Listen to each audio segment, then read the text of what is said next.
Hello good morning नमस्कार दोस्तों, स्वागत है आपका आज के मुख्य समाचारों में। यहाँ आपको देखने को मिलेगी सुबह से शाम तक की ताज़ा खबरें ब्रेकिंग न्यूज़ अपडेट के रूप में। तो दोस्तों वीडियो शुरू करने से पहले आपसे एक छोटी सी रिक्वेस्ट है, अगर आपने हमारे यूट्यूब चैनल को सब्सक्राइब नहीं किया है तो सब्सक्राइब जरूर कीजिएगा। तो चलो दोस्तों शुरू करते हैं आज के पहले मुख्य समाचार। भारत का सबसे बड़ा तेल सप्लायर बना रूस, सऊदी अरब और इराक को पीछे छोड़ा पाकिस्तान अब तक डिस्काउंट मांग रहा।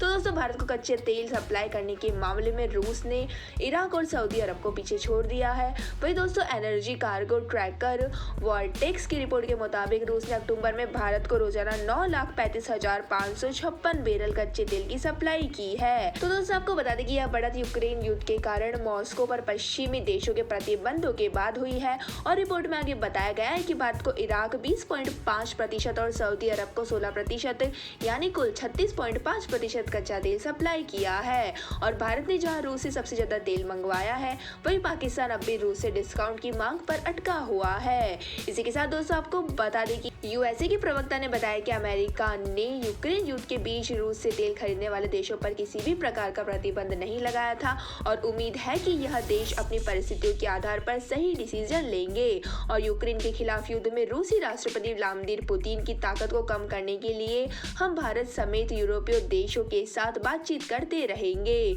इसी के साथ दोस्तों चलते हैं आज के अगले मुख्य समाचार की ओर। जस्टिस चंद्रचूड़ बने 50वें सीजेआई, शपथ के बाद अपने चैम्बर में तिरंगा को नमन किया। 44 साल पहले पिता भी बने थे चीफ जस्टिस। तो दोस्तों जस्टिस DY चंद्रचूड़ भारत के 50वें मुख्य न्यायाधीश होंगे। तो दोस्तों राष्ट्रपति भवन में एक समारोह में राष्ट्रपति द्रौपदी मुर्मू ने उन्हें पद एवं गोपनीयता की शपथ दिलाई है। और दोस्तों उन्होंने सीजेआई की कुर्सी पर बैठने से पहले तिरंगे को नमन किया और चीफ जस्टिस चंद्रचूड़ का कार्यकाल 10 नवंबर 2024 तक होगा। वही दोस्तों आपको जानकारी के लिए बता दें कि 8 अक्टूबर को पूर्व सीजेआई यूयू ललित ने कानून मंत्री किरण रिजिजू को उनके नाम की सिफारिश की थी और यूयू ललित ने एससी के जजों की उपस्थिति में पर्सनली जस्टिस चंद्रचूड़ को अपने पत्र में कॉपी भी सौंपी थी। तो दोस्तों जस्टिस चंद्रचूड़ के पिता जस्टिस YV चंद्रचूड़ देश के 16वें सीजेआई थे और जस्टिस YV चंद्रचूड़ का कार्यकाल 22 फरवरी 1978 से 11 जुलाई 1985 तक था, यानी दोस्तों करीब 7 साल रहा था।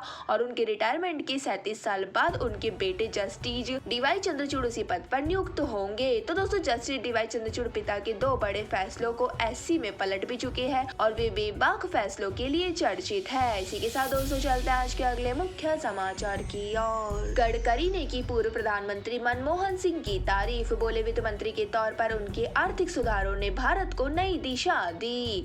तो दोस्तों केंद्रीय सड़क परिवहन एवं राजमार्ग मंत्री नितिन गडकरी ने मंगलवार को पूर्व प्रधानमंत्री मनमोहन सिंह की तारीफ की है। तो दोस्तों गडकरी ने कहा है कि 1991 में मनमोहन सिंह द्वारा वित्त मंत्री के रूप में शुरू किए गए आर्थिक सुधारों ने भारत को एक नई दिशा दी, क्योंकि इसने एक उदार अर्थव्यवस्था की शुरुआत की। तो दोस्तों गडकरी TIOL अवार्ड 2022 समारोह को संबोधित कर रहे थे। तो दोस्तों उन्होंने कहा कि भारत को एक उदार आर्थिक नीति की जरूरत है जिसमें गरीबों को भी लाभ पहुंचाने का इरादा हो। और 1991 में तत्कालीन वित्त मंत्री मनमोहन सिंह द्वारा शुरू किए गए आर्थिक सुधारों ने भारत को एक नई दिशा दी थी। और दोस्तों उन्होंने कहा कि आर्थिक सुधारों के लिए देश उनका ऋणी रहेगा। और मैं 90 के दशक में महाराष्ट्र में मंत्री था और हमने सड़कें बनाने के लिए पैसे जुटाने की खूब मशक्कत की थी और हम मनमोहन सिंह की तरफ से शुरू किए गए आर्थिक सुधारों की वजह से ही सड़क परियोजनाओं के लिए धन जुटा पाए थे। तो दोस्तों जानकारी के लिए आपको बता दें कि गडकरी ने कहा कि उनका मंत्रालय 26 ग्रीन एक्सप्रेसवे बना रहा है और उन्हें पैसे की कमी का सामना नहीं करना पड़ रहा है।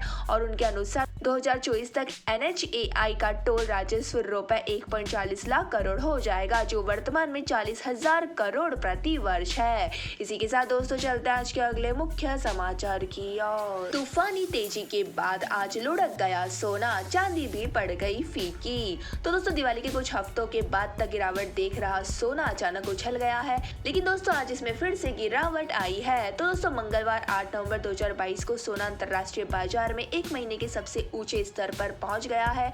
वही दोस्तों घरेलू वायदा बाजार में भी इसकी कीमत ऊपर चढ़ गई है। तो दोस्तों 9 नवंबर 2022 को वायदा कीमतों में गिरावट दर्ज हो रही है, लेकिन कीमतें फिर भी कई हफ्तों की ऊंचाइयों पर है। तो दोस्तों आपको बता दें कि मल्टी कमोडिटी एक्सचेंज पर गोल्ड फ्यूचर 115 रुपया 0.22% की गिरावट के साथ 51,515 रुपए प्रति 10 ग्राम के स्तर पर था। तो दोस्तों इसका एवरेज प्राइस 51,502.28 रुपए प्रति स्तर था। वही दोस्तों अगर चांदी के दाम देखें तो वायदा बाजार में इसे सीधे 191 रुपए या 0.31% तक की गिरावट आई है और यह 61,768 रुपए प्रति किलोग्राम पर था। तो दोस्तों इसका एवरेज प्राइस 61,761.07 रुपए प्रति यूनिट पर था। वही दोस्तों जानकारी के लिए आपको बता दें कि अंतर्राष्ट्रीय बाजारों में भी सोना गिरावट पर था और इसमें $2 या 0.12% के नुकसान के साथ $1678.50 प्रति औंस पर और मंगलवार को यह 1700 के पार चला गया था। इसी के साथ दोस्तों चलते हैं आज के अगले मुख्य समाचार की ओर। बाजार में उतार चढ़ाव के बीच सेंसेक्स निफ्टी फ्लैट 18,200 के पास, निफ्टी इन शेयरों में दिखा दम। तो दोस्तों ग्लोबल बाजारों से मजबूत सेंटीमेंट के चलते भारतीय शेयर बाजारों में भी तेजी देखने को मिल रही है। तो दोस्तों बैंक निफ्टी इंडेक्स में 9 नवंबर को अपना लाइफ टाइम हाई का लेवल छुआ है। तो दोस्तों इसके अलावा सेंसेक्स और निफ्टी भी हरे निशान के साथ खुले हैं। हालांकि दोस्तों ग्लोबल बाजारों में दमदार मजबूती देखने को मिली है, लेकिन उनके अनुपात में भारतीय शेयर बाजारों में उतनी तेजी देखने को नहीं मिली है। तो दोस्तों सेंसेक्स में 152.22 अंक यानी कि 0.25% की तेजी देखी गई है और दोस्तों यह इंडेक्स 61,337.37 के लेवल पर मिला है। तो दोस्तों इसके अलावा निफ्टी 50 इंडेक्स 50.50 अंक यानी कि 0.28% की तेजी के साथ देखने को मिला है और यह इंडेक्स 18,253.30 के लेवल पर खुला है। वही दोस्तों बैंक निफ्टी ने आज अपना लाइफ टाइम हाई छुआ है और आज के ट्रेंडिंग सेशन में 1564 शेयरों में खरीदारी का माहौल है और दोस्तों यह 665 शेयरों में बिकवाली देखने को मिल रही है और 165 शेयरों में कोई बदलाव नहीं हुआ है।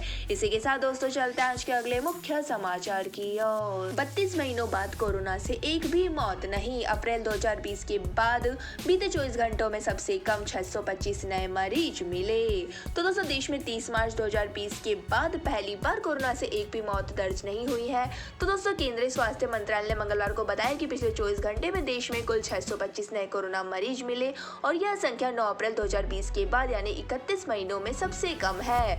तो दोस्तों इस दौरान देश में 540 मामले दर्ज हुए थे और मंत्रालय के अनुसार देश में कोरोना संक्रमितों की कुल संख्या 4,86,62,141 हो गई है। वही दोस्तों कोरोना के एक्टिव मरीज 1421 हो गए हैं और यह संख्या अप्रैल 2022 के मुकाबले थोड़ी ज्यादा है।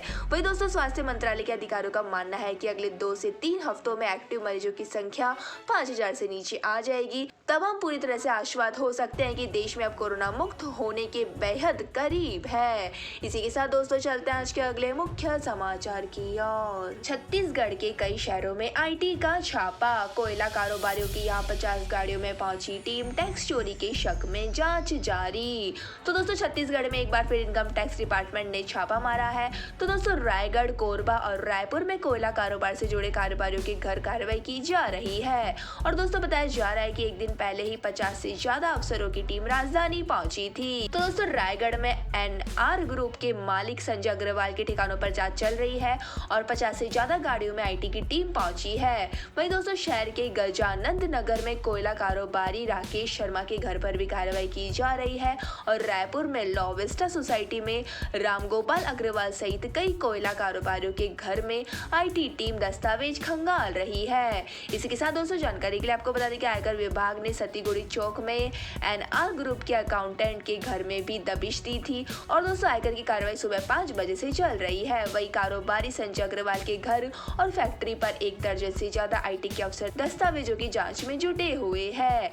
इसी के साथ दोस्तों चलते हैं आज के अगले मुख्य समाचार की ओर। लेह राष्ट्रीय राजमार्ग 03 यातायात के लिए बंद। खराब मौसम और पहाड़ियों पर हो रही बर्फबारी के चलते प्रशासन ने लिया फैसला। तो दोस्तों हिमाचल में खराब मौसम और पहाड़ियों पर हो रही बर्फबारी के चलते लाहौल स्पीति और लेह प्रशासन ने राष्ट्रीय राजमार्ग 3 को यातायात के लिए आधिकारिक रूप से बंद कर दिया गया है। तो दोस्तों लाहौल स्पीति जिला की ऊंची चोटियों पर पिछले 3 दिनों से बर्फबारी हो रही है और इसके चलते अब लाहौल स्पीति प्रशासन ने इस मार्ग को दराचा से सरयू तक वाहनों की आवाजाही के लिए बंद करने का निर्णय लिया है। वही दोस्तों इस मार्ग को लेकर डीसी लाहौल स्पीति एवं अध्यक्ष जिला आपदा प्रबंधन समिति सुमित खिमटा सिमटा ने आदेश जारी करते हुए कहा है कि सर्दियों व हिमपात को मद्देनजर रखते हुए मनाली ले राष्ट्रीय राजमार्ग 03 आधिकारिक तौर पर दराचा से सरयू तक सभी प्रकार के वाहनों की आवाजाही के लिए आधिकारिक रूप से बंद किया गया है। और दोस्तों, आदेशों में यह स्पष्ट किया गया है कि आगामी वर्ष 2023 की गर्मियों तक यह आदेश जारी रहेंगे।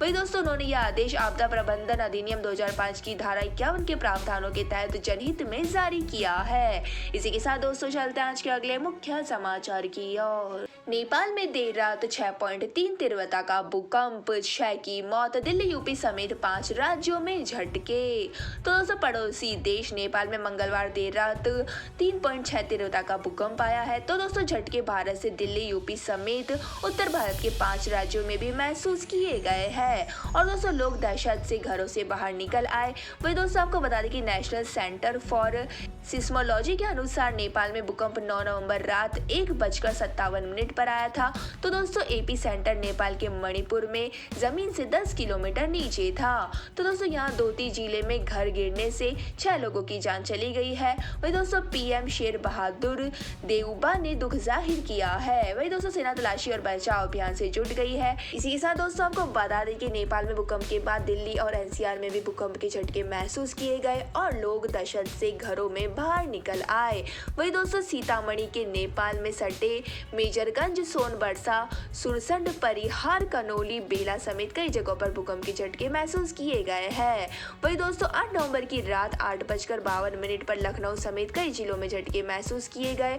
इसी के साथ दोस्तों, आपको बता दें कि 9 नवंबर की रात करीब 1:57 पर जयपुर, भरतपुर, अलवर सहित 8 से ज्यादा जिलों में भूकंप आया है। इसी के साथ दोस्तों, चलते हैं आज के अगले मुख्य समाचार की ओर। नवंबर में गर्मी 14 साल का रिकॉर्ड टूटा। राजस्थान के सिरोही में 40 के पार पहुंचा पारा। 3 दिन बाद ही ठंड के आसार। तो दोस्तों, ठंड के दस्तक देने के बाद भी देश के कई हिस्सों में गर्मी पड़ रही है। तो दोस्तों, मौसम विभाग के मुताबिक देश में 14 साल बाद नवंबर महीने में दिन का तापमान 35 डिग्री सेल्सियस के करीब पहुंच रहा है। वही दोस्तों, 2008 में दिल्ली में अधिकतम तापमान 33 डिग्री सेल्सियस दर्ज किया गया था। वही 7 नवंबर 2022 को 33.5 डिग्री सेल्सियस दर्ज किया गया है। तो दोस्तों, इससे पहले 2001 में नवंबर महीने में अधिकतम तापमान तकरीबन 36 डिग्री रिकॉर्ड किया गया था। तो दोस्तों, मौसम विभाग के मुताबिक 12 से 13 नवंबर तक हिमाचल प्रदेश, उत्तराखंड, जम्मू कश्मीर, लद्दाख में हल्की से मध्यम बरसात के साथ बर्फबारी की संभावना है। तो दोस्तों, इसका असर दिल्ली समेत उत्तर के राज्यों में भी देखने को मिलेगा। वही दोस्तों, विभाग ने आगे कहा है कि दक्षिण भारत में मूसलाधार बारिश होने के आसार है, जिसके उन राज्यों में हल्की सी ठंड पड़ सकती है। तो दोस्तों, यह थे हमारे आज के मुख्य समाचार। हमारी वीडियो को ज्यादा से ज्यादा लाइक करें, शेयर करें और हमें कमेंट करके जरूर बताइए कि आपको हमारी वीडियो कैसी लगती है। धन्यवाद। जय हिंद।